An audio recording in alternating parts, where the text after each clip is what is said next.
Salut les otaques, c'est Nochan. Trop fort! Maintenant Google peut rechercher des images. Et si vous glissez votre photo dans le moteur de recherche par exemple, il y a de fortes chances qu'il trouve votre nom.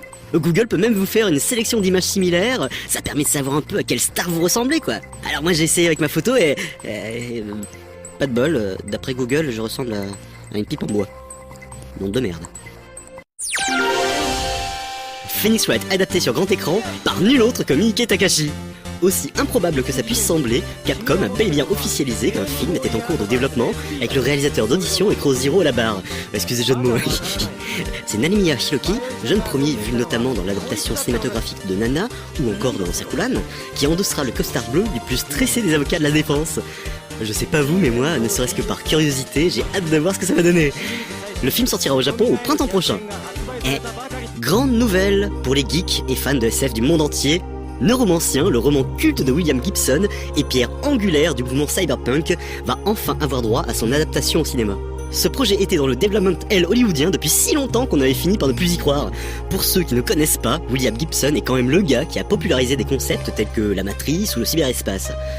Neuromancien est un thriller futuriste mettant en scène Case, un hacker recruté par un mystérieux Armitage pour une mission particulièrement dangereuse dans un futur où les frontières entre réel, virtuel, hommes et machines ne sont plus aussi nettes qu'autrefois.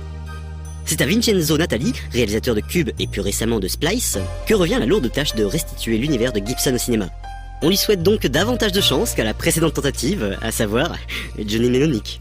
Le tournage devrait débuter début 2012. Dites, vous connaissez le dernier groupe d'idoles à la mode ?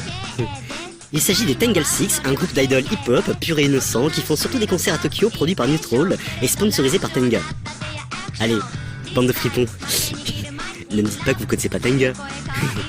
Ils se sont rendus célèbres par leur design ces derniers temps. Ils font... non, pas des déodorants, pas du gel douche non plus, hein, non. On va dire que c'est une solution de réconfort pour les gens qui se sentent un peu seuls parfois. Voilà, on va dire ça. Allez, à la semaine prochaine les otaques.